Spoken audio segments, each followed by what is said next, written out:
20 minutinhos faltando para as 3. Hoje, o Você preparou um café e te convida para uma conversa sobre a adolescência. Até tem uma amiga que colocou, a Leandra, ó, o tema de hoje é muito necessário, a gente sabe, porque nós temos acompanhado situações em todo o mundo de adolescentes com dificuldades para se relacionarem, muitos se sentindo inadequados, solitários e, infelizmente, a gente registra casos de crimes entre esses jovens, como o que aconteceu em Uberaba e deixou a todos nós indignados, né? Tristes até. A polícia está investigando a morte de uma menina de 14 anos. O suspeito até então é um colega de sala também da mesma idade. E aí nós convidamos 2 profissionais para tomarem esse café e conversar. A gente sabe, até falei para eles, né, que a conversa é densa, mas ela se faz necessária para que a gente possa ter adolescentes e adultos que respirem para a vida do jeito que merecem. Então deixa eu apresentar aqui, vou começar pela Ana Patrícia Ribeiro, que é psicanalista, o Roberto Souza, que é professor, psicólogo e filósofo, para esta conversa. Posso começar fazendo uma pergunta que veio não só para mim, mas também para todos os meus amigos, colegas, né? A minha mãe também perguntou, o que está acontecendo com a adolescência de 2025 no século XXI? Posso servir um café? Por favor. Bom, posso começar? Por favor, querida, por favor. Então, vou falar diretamente com a dona Ivone para falar em nome de todos, né? Tá bom. Sua mãezinha, começa com ela. O que está acontecendo é o que sempre aconteceu. A adolescência sempre foi um período de muita turbulência. A adolescência funciona como uma esponja que ela absorve tudo que está acontecendo na cultura. Então, a nossa adolescência agora é o resultado da nossa cultura. Não existe nada que seja tão diferente do que já foi há séculos atrás. Desde que o mundo é mundo, a adolescência sempre foi jogada adiante, é sempre o jovem que começa as revoluções. Mas a gente precisa pensar esse mundo agora, a cultura agora. Então, não temos um adolescente se a gente tirá-lo da cultura. Assim como a gente não pode falar de um bebê, de uma criança sem falar da família, não tem como falar de um adolescente sem falar da cultura aonde ele está imerso. Então, os adolescentes são resultados de nós adultos, de tudo que nós estamos oferecendo para eles, de tudo que nós estamos colocando à disposição deles e tudo que não estamos oferecendo também. Bem, a gente vai entrar nessa questão, o que a gente pode oferecer, né? Acudir, como diria a minha avó divina. Verdade. Roberto. Sabe, Mônica e querida, é interessante, eu trabalho com adolescentes há quase 3 décadas, não posso dar muitos detalhes sobre isso, mas é um fenômeno muito curioso, porque nós aqui, por exemplo, nós 3 viemos de um mundo totalmente analógico. Sim. E vimos toda essa transformação acontecer. Hoje, a maior parte desses meninos, né, já nasceram dentro de um mundo digital. E uma curiosidade, lá no nosso tempo, os pais se preocupavam muito, porque a gente ficava muito dentro de casa. Aliás, a gente ficava muito na rua, brincando o tempo todo na rua. Ah, cadê esse menino e tal? Curiosamente, hoje está ao contrário, né? E os pais também, hoje tem uma coisa muito curiosa. Eles não estão entendendo muito isso, porque eles pensam assim, não, meu filho está dentro de casa, meu filho está protegido. Olha que interessante, né? Nós viemos de um tempo em que os pais, né, eles se preocupavam porque o filho estava fora de casa. Hoje, na verdade, mudou um pouco essa situação. Por que que os pais agora estão precisando entender que nós estamos vivendo uma outra geração? Esses meninos já nascem totalmente no mundo digital. E eles estão dentro de casa e o perigo não está mais na rua. O perigo está dentro de casa. A gente está falando dessas redes sociais. Até saiu uma pesquisa, porque a rede social ela é benéfica até certo ponto. Me corrijam se eu estiver errado aqui, gente, porque eu sou de um mundo analógico também. Nossa. Até saiu uma pesquisa que os adolescentes não estão sabendo lidar com este mundo paralelo que são as redes sociais. As redes sociais têm um papel nisso hoje, nesse sofrimento, na falta de inadequação, na não aceitação, nesse turbilhão? Então, Mônica, a tecnologia, como tudo que nos é ofertado, ela tem a sua parte boa e a sua parte ruim. Exato. Se a gente se deleitar com todas essas maravilhas que nós estamos aqui e comemos tudo isso, provavelmente não vai nos fazer bem. Então, assim também são as redes sociais. Depende da quantidade que você está usando e do que você está buscando. Mas eu colocaria para você assim, Mônica, na adolescência da sua geração, da minha, se alguém fizesse alguma coisa ruim, ficava ali 3, 4 pessoas, sabiam daquela coisa ruim que você tinha feito, no máximo lá escrevia no muro do outro, você é tal coisa. Hoje, essa falta, essa falha, essa inadequação, ela é multiplicada. Ela fica para sempre na nuvem. Uma nuvem que pode ser muito negra para cada um. Há muito tempo, a gente vem observando que não existe uma autoridade que os adolescentes possam reconhecer como autoridade. Existe muito essa coisa do professor amigo, do pai amigo. Ótimo você ser amistoso, mas você não pode ocupar o lugar de amigo. Tem que ter uma autoridade. Então, nesse mundo horizontal, com quem que o adolescente, que é da natureza da adolescência, confrontar, quem ele vai confrontar? Ele não tem alguém para ir contra. Por isso, os alunos, os colegas, os amigos, eles acabam criando regras muito rígidas. Então, se você pertence a uma turma, você tem que se preencher exatamente e corresponder exatamente às regras daquela turma. E quando você não faz isso, você vai sofrer o que na nossa época era gozação, exclusão, e agora é o fenômeno do bullying.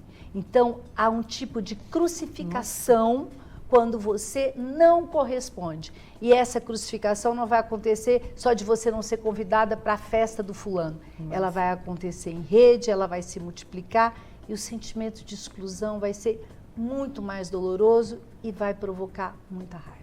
Você, enquanto professor, Roberto, percebe muito isso, eu acredito, muito do que ela está falando, a gente entende, e o maior desafio hoje, no ambiente das escolas, que a gente percebe, é que as escolas não estão conseguindo porque está faltando cada vez mais a parceria dos pais.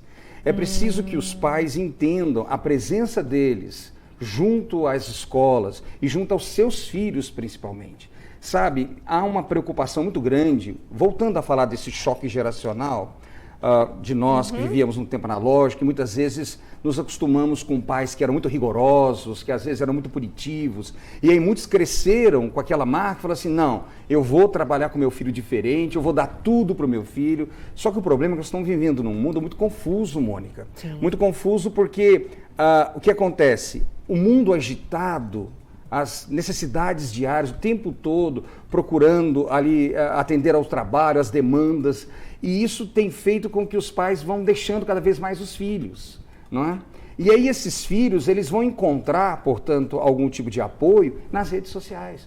Eles se afundam nas redes sociais. E ali, um fenômeno muito importante é a gente saber diferenciar, estudamos muito isso na psicologia social, é preciso entender que a necessidade da socialização, do espaço comunitário, hoje acabou, por quê? Porque os meninos, as meninas, eles têm se fechado muito em redes. E redes da seguinte forma, eles só se conectam com aquilo que de alguma forma representa uma coisa que eles se identificam. E eles são capturados muitas vezes por isso. Veja, por exemplo, Mônica, bem rápido, o fenômeno do chamado incel, que foi trazido inclusive na própria série Adolescência, que é de conhecimento de muitos. O que é o incel? Há meninos que estão vivendo uma situação muito triste, que é a de se colocarem como feios. Eles não são brutos, não são machões, então as meninas não vão querê-los. Então, o incel seria isso, seria o celibatário involuntário. Não, nenhuma menina nunca vai se interessar por mim, eu não sou bonito, eu não sou querido. E aí o que acontece? Cria-se um clima de raiva. E eles se conectam em redes sociais, né? Por isso. Nessa rede. Isso demanda toda uma situação de raiva, de ódio, o que pode ajudar a explicar, infelizmente, o que aconteceu em Uberaba. Então, fenômenos como esse, nós hoje, professores, a gente percebe isso com muita força e precisa ser trabalhado. Essa unidade entre escola Isso. e pais precisa se fortalecer cada vez mais para ajudar esse tipo de situação que é tão cruel com o adolescente. Eu sou muito favorável ao binômio escola-família, né? Formando essa parceria. nada de terceirizar as responsabilidades, culpabilizar, que aliás, Mônica, essa é uma coisa muito importante no momento que a gente está aqui falando dessa tragédia que aconteceu tão próximo a nós e acaba afetando a vida de todo mundo. Não há nenhuma necessidade e nem intenção de culpabilizar ninguém. E os pais precisam trabalhar? Estão querendo o melhor para os filhos? Sabe? Então, num assim, mundo difícil? Não dá, não tem culpa. A escola não tem culpa, os adolescentes não têm culpa, os pais. Não é isso, não é um tribunal. Nós estamos aqui tentando buscar quais são as novas soluções para um novo mundo. Nós nunca vivemos isso que nós estamos vivendo, nós nunca passamos por tantas transformações tecnológicas, nós nunca passamos por tantas mudanças de valores tão rápidas, tão vertiginosas. A família, a criança, o adolescente, a escola, está todo mundo assoberbado, porque o nosso tempo, o tempo da nossa psique, não é o tempo da tecnologia. Nós precisamos de muito mais tempo para processar tudo isso. Então, a busca, a conversa, ela só é valiosa se a gente se sentar para pensar soluções, caminhos, né? Tem se falado muito desde da questão do Papa, né? Do que se foi e do que chegou, da questão das pontes. Acho que é disso que se trata. A construção de pontes e não nenhum tribunal para julgar ou os adolescentes, ou os pais, ou a escola. É preciso sentar todo mundo junto, conversar, trazer ideias, soluções e amorosidade. Estamos vivendo esse mesmo mundo, essa mesma história. É uma nova história e nós estamos falando, nós só vamos saber como é que essas coisas aconteceram, o resultado delas quando for o futuro. Então, nós estamos cuidando do futuro. Antes da gente encerrar essa primeira parte, para vocês tomarem um cafezinho, tem tantas pessoas comentando, muito obrigada, viu, gente? Porque eu sei que o assunto não é fácil, mas nós aqui do Você, a gente tem uma preocupação de, sabe, trazer algo que é tão do nosso cotidiano para que a gente possa mudar. Parece utopia, mas eu acho que não é, a gente tem essa capacidade de transformar, né? E o Você, ele está aqui justamente para isso. Aí a Graça de Araguari, ela trouxe uma questão seguinte, que a gente brincava muito, né? Que a gente ia para a rua brincar de pique-pega, de esconde-esconde, de querimbada, né? De jogo de bete, eu acho que era isso que falava na época. Enfim, brincar de boneca, essas coisas. Será que isso, está faltando esse lúdico? Vou deixar essa pergunta para vocês, tá bom? Para vocês tomarem um café, água. Eu vou chamar a Tatiana agora, porque desde a semana passada a gente tem acompanhado esse caso em Uberaba e ela tem informações para gente sobre, me parece, uma ação, Tatiana, um movimento que será feito nas escolas de Uberaba. Boa tarde para você. Boa tarde, Mônica. Boa tarde a todos que estão nos assistindo aqui no Você com Mônica Cunha. Exatamente. O Ministério da Educação, juntamente com a Secretaria Municipal da Educação, eles estão promovendo ações, né, Mônica, para o enfrentamento e para a prevenção também da violência no ambiente escolar.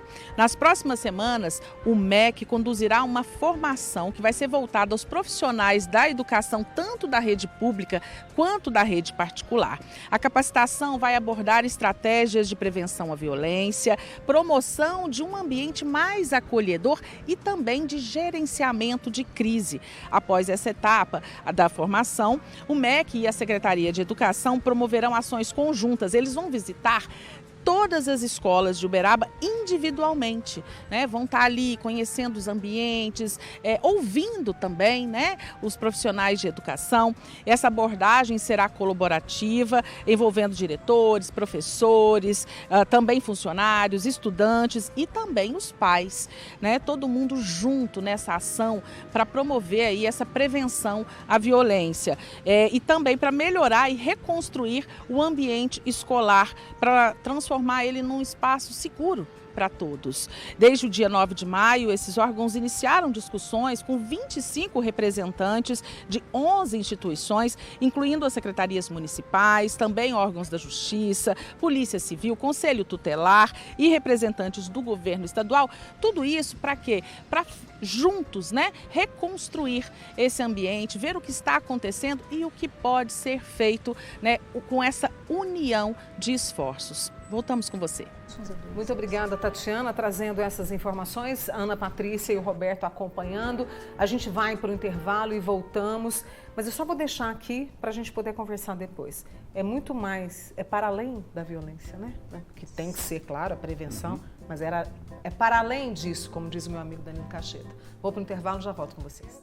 E hoje nós estamos aqui no Você conversando sobre a adolescência, todo esse universo, o que tem acontecido, né, entre os adolescentes, as escolas, os pais, uma conversa desafiadora e nós convidamos, estão conosco aqui a Ana Patrícia Ribeiro, que é psicanalista, o Roberto Souza, que é psicólogo, professor e também filósofo, recebendo aqui, né, todas as nossas dúvidas. Eu já vou trazer as dúvidas de vocês, mas a gente no intervalo estava conversando sobre o seguinte: qual a visão dos adolescentes? O que eles dizem? Vocês que convivem, né, com eles diariamente, o que eles dizem, Ana Patrícia? Então, é muito importante, Mônica, a gente fazer essa escuta às questões adolescentes, né? E na minha intimidade do consultório, o que eu tenho podido escutar é o quanto continua sendo tão importante pertencer ao grupo, o quanto é importante para ele ser aceito no grupo. E muitas vezes pertencer ao grupo significa não só você vestir a mesma roupa, calçar o mesmo tênis,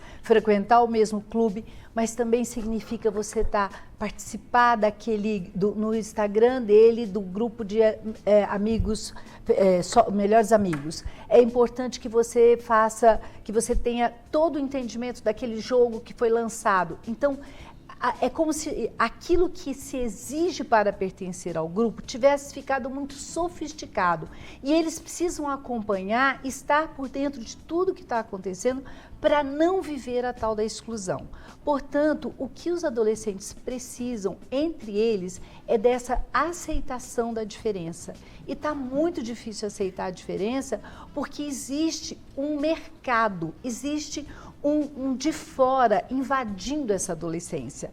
Então, por exemplo, é muito difícil para um adolescente não pertencer ao grupo que vai jogar tal jogo lá na casa com tal videogame. Ele se sente, ele sofre com aquilo. Por quê? Porque isso não é acessível e essa norma de que se você não faz igual, você está fora, para eles é um sofrimento. Então, o que eu escuto muito no consultório? Eu quero ter o cabelo que a fulana tem, a influencer tal disse que tem que usar tal maquiagem, né? Porque ainda tem isso. Sim. As influencers são adolescentes e essas adolescentes estão trabalhando para um mercado que não para de jogar coisas. Então, esse adolescente que está em casa, ou adolescente que está em casa, ele quer parecer com aquela influência, ele quer realmente, ele sofre a influência mais do que nunca. Como eu disse antes, ele é uma esponjinha, ele vai sugando tudo aquilo. Porque é uma crise de identidade que vem, a gente não sabe quem nós seremos, porque quem é da nós somos. própria, do adolescente, ele está vivendo a crise de identidade. É um momento onde isso é mais forte, é o corpo que mudou, é a identidade e ainda tem. Como será o futuro? Que trabalho que eu vou ter? As incertezas, né? Todas as incertezas. E aí, como é que isso fica em sala de aula? Para você se fazer entender, falar, olha, não é bem assim. Então, olha, mudou muito, né? Um aluno de 20 anos atrás, que fazia o 6º ano do ensino fundamental, para um aluno hoje, um aluno do 8º, do 9º. Mas algumas coisas a gente identifica que é o seguinte, por exemplo, nas salas de aula, aquela idade dos 11 aos 12 anos, eles ainda são muito mais crianças e ainda tem muito mais conexão com a gente consegue chegar muito mais, a gente consegue identificar várias coisas neles, eles ainda têm muito mais parceria. Aí chega no 8º ano, o danado do 8º ano. 8º ano do ensino médio, a explosão hormonal, a necessidade de buscar uma identidade, e por isso ele tem um desejo de se desidentificar dos próprios pais. Os pais que na infância eram os heróis, agora passam a ser, não, eu quero ter a minha liberdade, eu quero ter a minha vida. Isso muitas vezes ocorre na cabeça deles. Nessa idade, hein? Mas tem uma coisa, Mônica, que eu acho que é muito séria, que é muito importante, e eu vou insistir um pouco nessa maneira com que, por exemplo, esse ano, essa mudança de tirar o celular da sala de aula foi a coisa mais importante, que pena que nós demoramos tanto. Porque a gente está vendo, assim, escancarado como está melhorando, como eles estão buscando outras coisas, como eles estão, inclusive, porque nós na escola, nós trabalhamos a empatia o tempo todo. Nós trabalhamos o cuidado. Isso aí é uma coisa hoje absolutamente necessária nos currículos escolares. Nós estamos o tempo todo tentando despertar a atenção. E tirar o celular da sala de aula já foi uma primeira iniciativa maravilhosa. Mas ainda nós não conseguimos concorrer com esse celular. Eu vou te explicar por quê. Porque esses meninos, eles também, com essa tecnologia, eles desaprenderam a prestar atenção, a focar. A ter um interesse. Então, a ter um né? interesse. Olha, Mônica, a prova que a gente dava há 20 anos atrás, a gente não pode dar mais hoje. O tempo de aula que a gente dedicava, por exemplo, a falar, sabe, a ter uma conversa com eles assim, onde eu vou fazer um discurso, o meu discurso não pode durar mais do que 15 minutos, eu já tenho que parar para fazer alguma atividade. Por quê? Porque, infelizmente, em função de todas essas tecnologias, hoje nós estamos vivendo aquela coisa da dopamina na veia, que é o Reels, que é o... Tá tudo muito rápido. Então, o que acontece? Imagina só esse emaranhado de coisas, esse vulcão em erupção que é todo um conjunto de fatores hormonais, toda essa pressão social, as coisas que ela disse que envolve, né, os relacionamentos com os outros colegas, a necessidade da identificação, e aí a frustração por muitas vezes não ser aceito, e aí recorre àqueles grupos sociais da internet que vão sustentar muitas vezes aquelas agonias, aquelas frustrações dele. E isso vai criando, então, esses nichos onde existe muita competição, onde existe muita separação. Então, o desafio é muito grande, Mônica. A gente vai falar das saídas, mas eu preciso... Olha, que dupla, né? Mas eu preciso trazer a Tatiana, porque a Tatiana está sempre de olho, né? Sempre conversando com o público, com as pessoas que acompanham você. E eu sei que ela está com uma pessoa aí, com uma pessoa, eu sei que ela está. É uma mulher. Ai, meu Deus, Tatiana, você encontrou uma mulher, uma pessoa aí que está disposta a comentar conosco, a fazer uma pergunta para os nossos amigos? Sim, Mônica, estou aqui com a Marilane, né? A Marilane Macedo, que ela é cuidadora e também mãe de 3, né? E aí a gente estava conversando sobre essa questão, né, da diferença de gerações, de como era na época dela, na minha, na sua, na nossa época e hoje, como é criar os filhos, né, Marilane? Boa tarde. E aí a Marilane está me contando aqui, como é que é lá na sua casa, Marilane? Bom, em casa é assim, a regra são para os 3, todos têm a mesma regra, a mesma base. O que muda é que 2 já estão mais velhos e o menor, que é menor de idade, ele está 17, que eu ainda tento colocar ele na linha, seguir já a regra. Mas a gente sabe que é um pouquinho complicado, a gente tem que ter bem pulso forte para comandar ele. O que é complicado hoje? Você me falou uma coisa, ela me falou uma coisa aqui que eu achei bem interessante, eles não gostam de dormir. É isso, né? Eles não dormem muito. Não, eles não têm pressa de dormir. Para dormir parece que tá apanhando. Eles gostam de ficar à noite no telefone e para acordar é um sacrifício. E para tirar, né, você falou do telefone, para tirar eles, né, dos joguinhos, né, eu não sei o que eles fazem, enfim, né, cada um tem aí, né, a sua distração, porque são muitas as distrações, né, hoje. E aí, como é que você faz alguma coisa, você tenta, mas já está cansada, como é que é? Tento bastante, eu converso bastante com eles, explico, mando vídeos falando sobre o sono, o que o sono leva, o que te traz as consequências, mas a gente vai devagar e falando, ver se entra na cabeça, mas é complicado. Na escola ele dorme, cochila? Com certeza, já me falou que cochila. Muito obrigada, tá, Marilane? Obrigada. Voltamos com você, Mônica. Obrigada. Muito obrigada, viu, Tati? Dá um beijo aí na Marilane, que trouxe aí essa experiência dela com 3 filhos, né? E essa questão do sono, que é algo também que, inclusive, pode levar, como a Miriam disse, ela é até professora, sua colega, ó, ansiedade. Então, há muitos estímulos, a hiperestimulação. Hiperestimulação significa que o adolescente, a criança, ela está recebendo muito mais estímulos do que ela é capaz de processar. Então, hoje é muito comum e eu fico muito preocupada com o diagnóstico de tanto de transtorno de déficit de atenção que tem por aí. questionam esses diagnósticos. O que eu acho que acontece é justamente isso. Estão muito ansiosos. Por quê? Porque nós estamos numa cultura de ansiedade. Nossa. Nós estamos sempre falando de situações, especulando situações, pensando o próximo segundo. Então, não tem como dizer que as nossas crianças ou os nossos adolescentes são diferentes da gente. Nós fomos criados de outra maneira, mas eles são resultados dessa cultura que nós adultos promovemos. Então, nós temos que nos responsabilizar sobre isso que nós oferecemos e é por isso que é tão importante a manutenção dos papéis. Ela falou ali a questão do sono, o professor deve concordar comigo, que não tem situação mais difícil para um adolescente do que dormir cedo e acordar cedo. Isso vai tanto pela questão hormonal, como vai pelo seguinte, se eu durmo agora e os colegas continuam conversando... Vou perder. Né? O que é que vai acontecer e eu vou estar fora? Então, novamente, o temor da exclusão. Isso faz com que eles fiquem hiperestimulados, aí eles realmente não conseguem dormir antes de 1, 2 da manhã, e, portanto, quando fosse 6, 7 da manhã, ele não tem condições de trabalhar, de estudar, de nada. Isso é um fenômeno da sala de aula que é muito comum. A gente percebe que... E você observa direitinho. Por que a gente insiste? Eu acho que o foco que eu queria trazer, Mônica, hoje, mais importante é esse. É muito importante que as famílias entendam, pais e filhos precisam dialogar mais. Pais, não deem presentes, se façam presentes. Essa presença não é aquela coisa assim, você já fez a lição, falando lá da sala, você é isso, você é aquilo. Não, acompanha, cria espaços em que você dialoga de uma forma assim tranquila e participa, inclusive cria expectativas, pensa no futuro, em realizações, em coisas que podem ser construídas juntos. Mas o que a gente percebe, por exemplo, na sala de aula, né?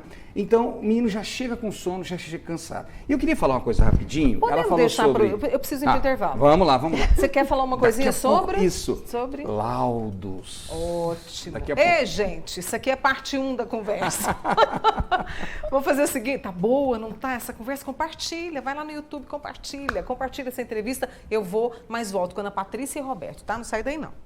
Eu estava conversando aqui com a Ana Patrícia e com o Roberto, então aqui, olha, a Josi do Nova Uberlândia, né, falando aqui dessa questão da gente, celular é tecnologia legal, mas como é que a gente equilibra? A Adélia também comentando a respeito disso, a Elisângela falando que tem uma filha que não está sabendo mais o que fazer.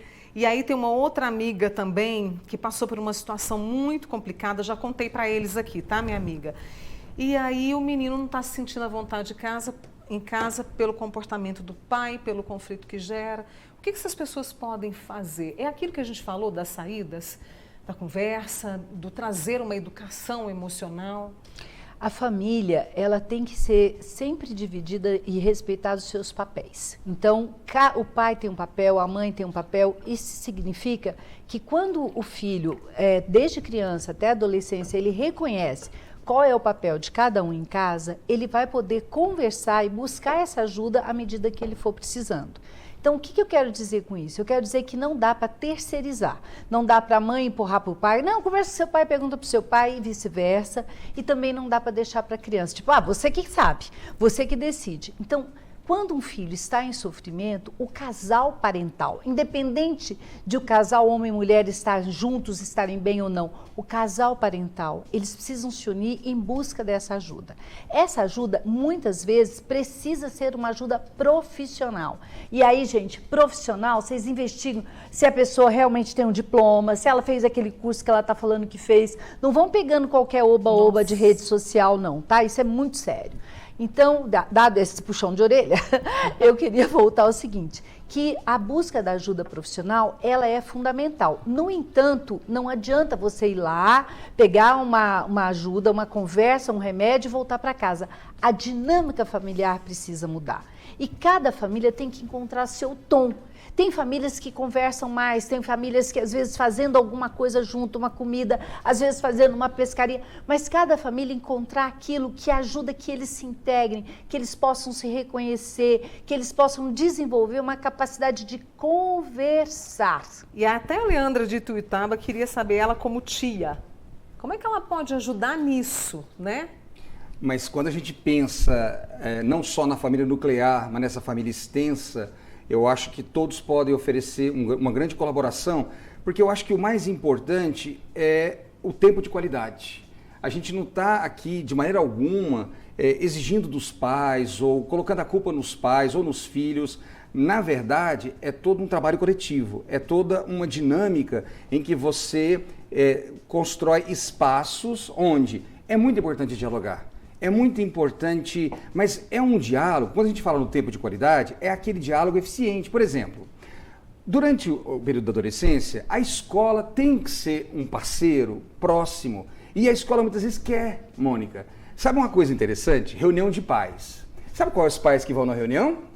Os pais que os meninos tiram as melhores notas, os meninos mais concentrados, ou quando já estão os bombando, meninos mais interessados, ou quando já estão bombando, ou no final do ano quando estão bombando. Mas é só no final do ano que o pai, inclusive, às vezes, vem tirar a satisfação. Por que meu filho, por que você não falou? Só que a escola falou, desde o começo do ano a escola está chamando, pai, vem conversar com a gente. Então, quando a gente fala no tempo de qualidade, senhores pais, senhoras mães que estão nos ouvindo, os tios, claro, os avós, que sempre têm uma presença tão importante na vida dos seus netos, não é? O que significa o tempo de qualidade? Acompanhar em coisas, por exemplo, vá à escola de vez em quando, conversa com os professores. Teve um tempo, vai lá, em né? Em casa, por exemplo, tarefas de casa. Meu filho, por exemplo, eu conheço pais que fazem isso. Meia hora, por exemplo, toda noite das 9 às 9h30 de dormir. Eles sentam com o filho, meu filho, vamos dar uma olhada nas tarefas aí, como é que está a dinâmica, como é que estão as aulas, como é que você está sentindo, você fez atividade. Então, se você cria o hábito, porque, Mônica, nós somos escravos dos hábitos.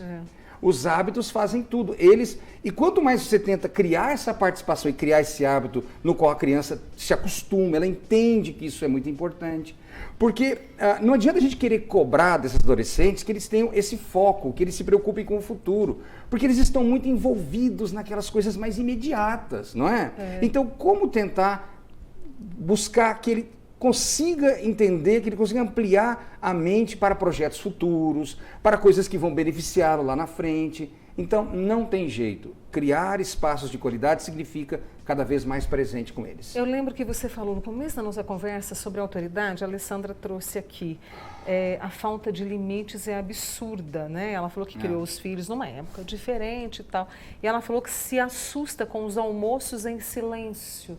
Cada um aqui. Gente, eu estou olhando o celular para ver as perguntas de vocês, tá? Eu estou atenta então, a eles aqui. Os almoços em silêncio, os modelos, né? Os pais às vezes dizem assim, não, eu não sei por que o fulaninho não conversa comigo, mas aí a gente tem que começar a pensar, como é que era lá atrás, quando a criança estava lá, pai, mãe, chamando o pai e a mãe toda hora, e o pai ocupado com uma coisa, ocupado com outra. Então, esse estímulo para conversar, o diálogo, ele não se instala na adolescência, ele vai sendo construído. E eu gosto muito de um provérbio chinês que diz que um modelo vale mais do que 1000 palavras. Então, se eu não quero meu filho no celular, eu não fico no celular. Se eu não quero que meu filho leia, se eu quero que meu filho leia, eu leio. Se eu quero que meu filho converse comigo, eu presto atenção nele, e não só na hora de cobrar as coisas. Se eu quero que meu filho tenha tempo para viver comigo, eu não vou encher a agenda dele de 1 milhão de atividades, porque eu quero imaginar que ele vai entrar na melhor faculdade lá na frente. Hoje, ele precisa brincar, ele tem que ter o tempo de conviver, ele tem que ter o tempo de dormir. Tem pacientes que chegam no consultório, Mônica, eu me assusto com a agenda, parece a agenda de executivo. Às vezes o menino tem 10 minutos entre uma atividade e outra. Estou preparando para o futuro porque a gente não sabe como vai ser o mercado de trabalho. Realmente, nós não sabemos como vai ser o mercado de trabalho, mas nós sabemos como somos seres humanos, a matéria de que nós somos feitas. Essa matéria não vai mudar. Então, é nisso que nós precisamos investir, em seres humanos, não nessa tecnologia que muda tanto. A gente nem sabe que profissões vão existir no futuro. Eu gostei disso, queria que você concluísse essa conversa rapidamente para a gente, essa conversa tão boa.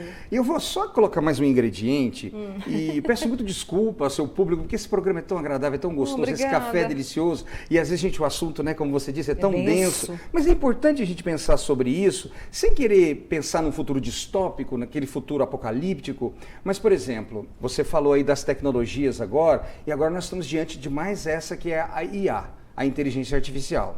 Que ela veio e ela está cada vez mais tomando espaços, isso vai provocar mudanças sociais muito importantes, não é? Como é que nós vamos nos preparando para tudo isso? Então, é importante a gente, igual você falou, os silêncios, né? Você disse que alguém falou... Sim, que pergunta silêncios maravilhosa é essa, né? Esses silêncios, nós vamos precisar tentar resgatar algumas coisas. Sabe uma coisa legal, Mônica? Chamar os avós que já estão mais idosos, fazer uma reunião em família, vamos investigar a vida do meu avô. Você lembra, né? para passar um ciúminho na avó, você lembra da sua primeira namorada, antes de você conhecer a vovó? Sabe, tentar, é preciso. Eu sei que não é fácil, porque a vida é muito agitada, mas é preciso tentar ter um pouco de criatividade de como atingir essa moçada. Resgatar, não julgar, amor. Um beijo, obrigada sempre. Amanhã a gente está de volta na Patrícia Roberta, obrigada. Ô, conversa boa, gente. Vai continuar em algum dia. Até breve. Até amanhã.